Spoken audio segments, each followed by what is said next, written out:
Hi again, it's Ryan. We're continuing our series on financial freedom, the four stages of financial freedom. Today, I wanted to go in a little more detail on some of the things you can do when you're in stage three, hoping to really move towards stage four in the near future. So we've talked about things like really developing your budget, figuring it out, really consulting with your family, your spouse, your partner, um, if any of the advice we gave at earlier stages, any ways to increase the gap. So increase your income, decrease your expenses. Part of that is in decreasing your debt will help create that just lifestyle change where you have a buffer between your expenses and your income that can go towards saving towards assets, go towards building an emergency fund. And like we said, in other places, that an emergency fund is recommended between 3 and 6 months worth of expenses, so that you can always dip into that before going into debt when something comes up. If the unfortunate circumstance of losing a job in the family, or things like that. But I really think that the 3 or 6 or somewhere in between is up to you to decide based on your risk tolerance.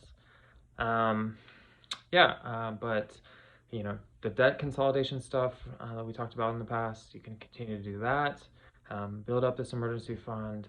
I think Ruth had an excellent video, kind of destigmatizing some the parameters around emergency funds, especially for lower income or immigrant communities. So take a look at that if you haven't seen it yet.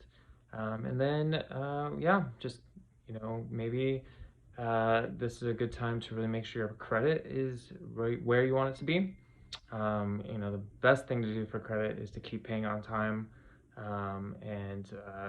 Eventually you don't want any high interest debt, only good debt. There's another video on that you can review.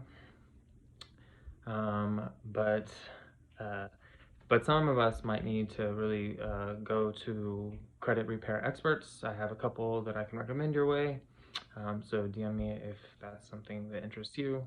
And otherwise, just keep staying the course. This is where it really sets in to be a long-term, thing of financial freedom. It's not just, a temporary thing or a fad, but you really live your budget, you live your values, and it becomes something that takes care of you and your family long into the future.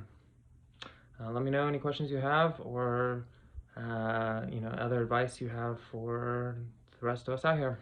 We're in this together. Thanks.